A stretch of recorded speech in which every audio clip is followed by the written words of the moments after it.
Hello everyone, welcome to this session. RBI grade B phase one exam really tough होता जा रहा है और बार बार आप लोगों की तरफ से एक क्वेरी आ रही है सर कि एक पर्टिकुलर सेक्शन है क्वांट, तो हमें ये जानना है कि लेवल ऑफ क्वेश्चन क्या होता है। कट ऑफ क्लियर करना भी एक बड़ी महाभारत हो गई है कि ऐसा क्या पूछा जा रहा है पेपर के अंदर कि 4.5 मार्क्स जो है वो सेक्शनल कट ऑफ है और वो मार्क्स नहीं आ रहे, तो हमें किस लेवल पे क्वांट को प्रिपेयर करना चाहिए। तो ये पूरी वीडियो आपके लिए है। अगर आप ये जानना चाहते हैं कि जो क्वांट का लेवल है वो कैसा होता है, हम यहाँ कंपैरिजन भी करेंगे ईयर वाइज, किस ईयर कैसा लेवल रहा, दूसरे एग्जाम्स की अगर आप प्रिपरेशन कर रहे हैं तो मैं वहां से भी आपको एक रिलेशन, एक कंपैरिजन बना करके दिखाऊंगा कि क्या लेवल होता है। और साथ में यहाँ पे मैं कुछ क्वेश्चंस लूंगा सो दैट आप एग्जैक्टली समझ पाए। मैं बोल दूंगा कि ये लेवल है, लेकिन आपको शायद उस तरीके के आइडिया नहीं आएंगे जैसे जो रियलिटी है एग्जाम की। तो यहां पे मैं विद एग्जांपल आपको क्वेश्चन दिखा करके बताऊंगा कि ऐसे क्वेश्चन आपसे एग्जाम में पूछे जा रहे हैं। ठीक है, तो वीडियो के एंड तक बने रहिएगा, काफी इंटरेस्टिंग और एक कंपोनेंट की तैयारी को शायद थोड़ा आसान बना दे, एक समझ पैदा करेगी क्वांट के प्रति, जिससे आपकी प्रिपरेशन ईजी हो जाएगी। शुरू करते हैं। तो सबसे पहले टफनेस लेवल की बात करते हैं। क्या आरबीआई ग्रेड बी के अंदर जो क्वांट का पोर्शन है वो हमेशा से ही टफ पूछा जाता रहा है, या क्या ईयर बाय ईयर अगर एक कंपैरिजन करें तो मैं यहां पे आपको बता दूं स्टार्टिंऔर फ्रॉम 2017 से 2023 तक 2017 में पेपर टफ था क्योंकि सेक्शनल कट ऑफ ही 4 मार्क्स है। 2018 और 19 में मैं मॉडरेट इसलिए बोलूंगा क्योंकि सेक्शनल कट ऑफ सबसे ज्यादा गई है 7.5 आउट ऑफ 30। और अगर मैं 2021 की बात करूं तो इट वाज 6 मार्क्स और 2022 और 23 में इट वाज 4.5 मार्क्स। ठीक है, तो रियली लेवल टफ है, इसमें कोई दो राय नहीं है, बट डुएबल है। थोड़ी मेहनत तो करनी पड़ेगी, बिना एफर्ट के तो कुछ होगा नहीं।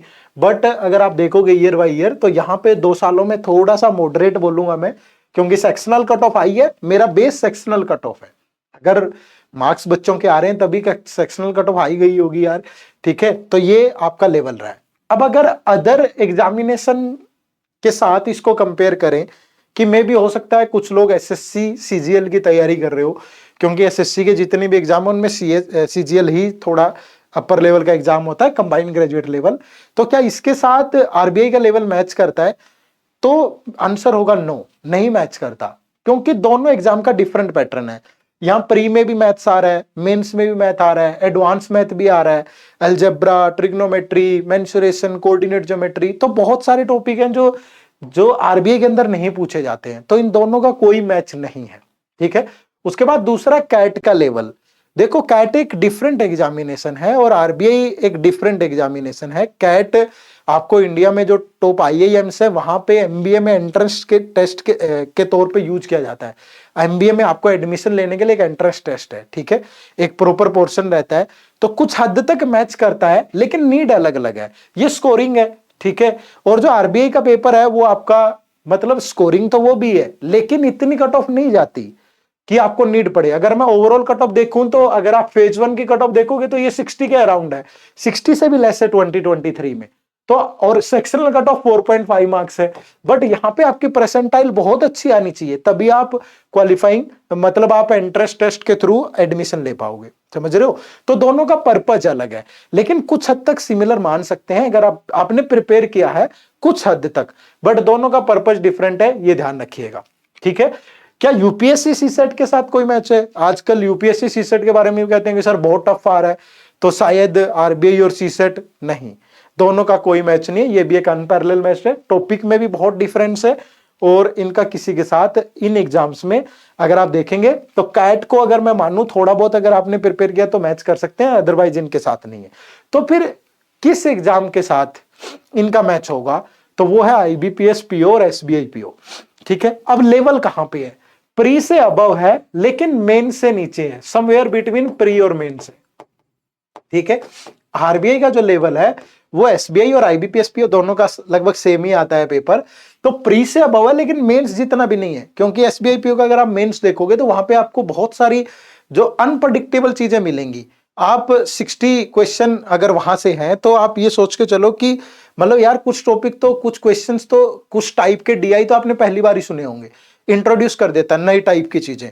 तो जो भी चीजें यहां नई इंट्रोड्यूस होती है वही आरबीआई फॉलो करता है, लेकिन एकदम से नहीं कि लेटेस्ट अभी पूछी गई, कुछ एक सालों के बाद, एक एक दो दो दो दो तीन तीन साल का गैप मिलेगा।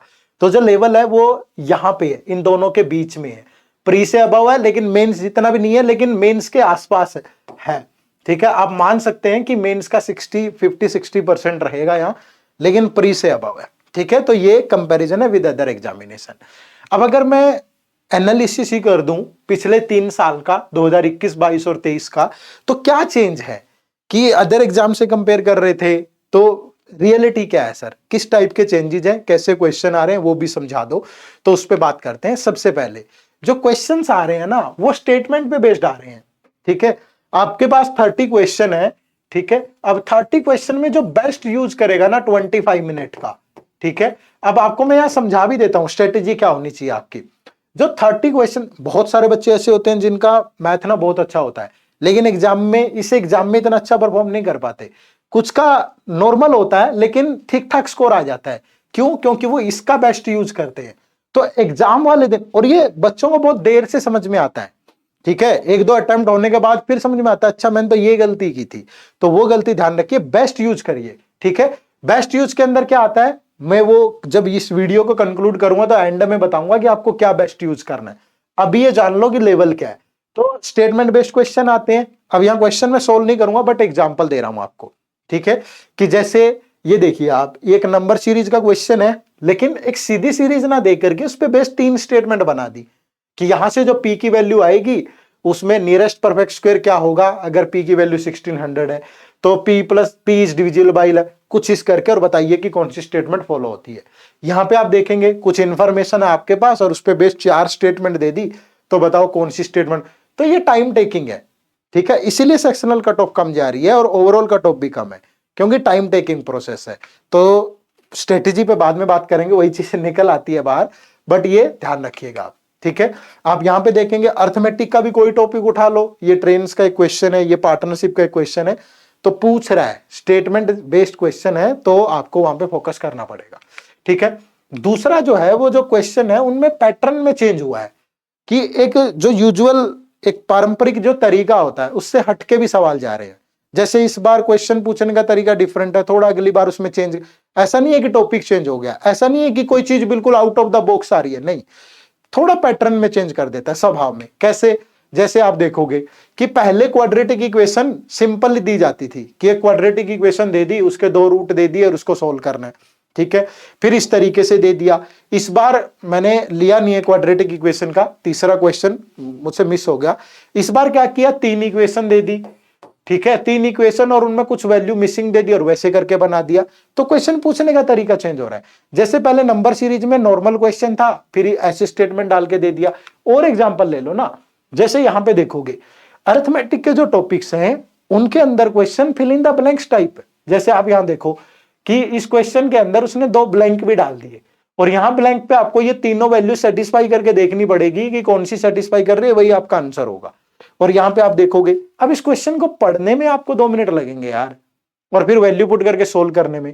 तो एक स्मार्ट स्ट्रेटेजी अपनानी पड़ेगी at the time of examination, उस पर काम करना है।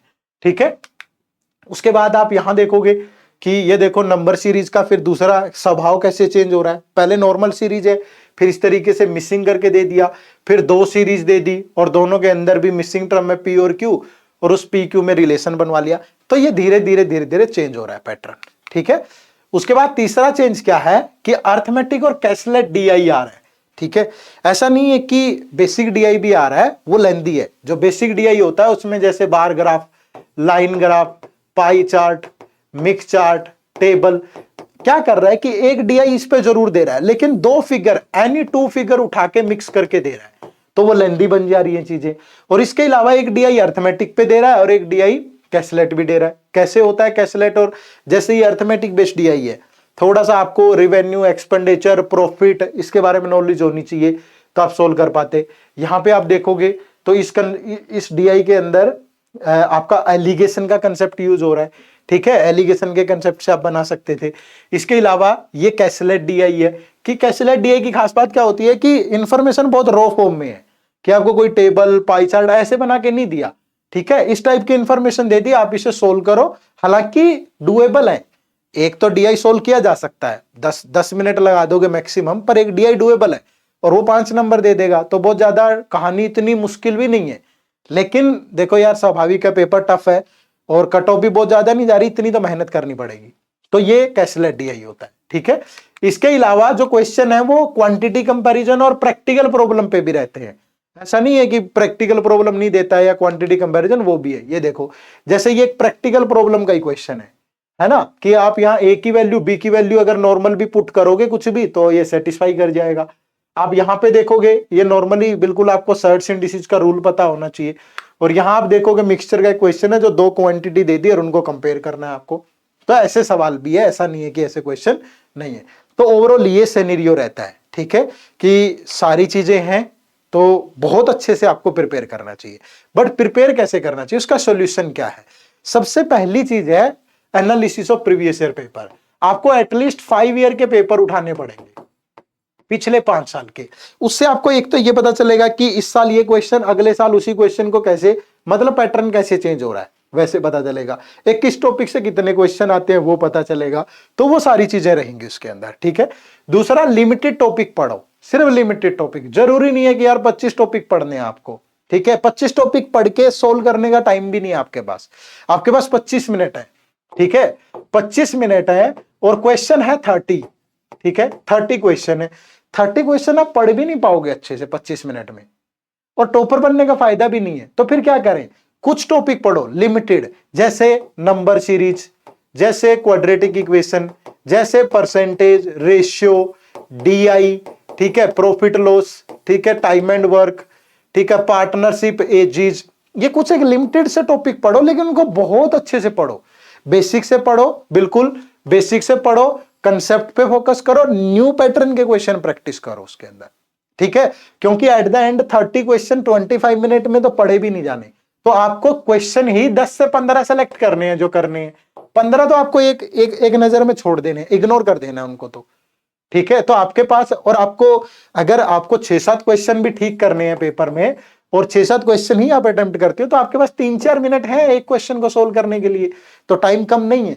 लेकिन अपनी स्ट्रेटेजी ऐसे बनाइए कि डीआई का क्वेश्चन स्टार्टिंग में टच नहीं करना पेपर में। मैं हमेशा बच्चों को बताता हूं कि 25 मिनट है, इसका बेस्ट यूज क्या होगा? ये बेस्ट यूज होगा 15 मिनट प्लस 10 मिनट, ठीक है।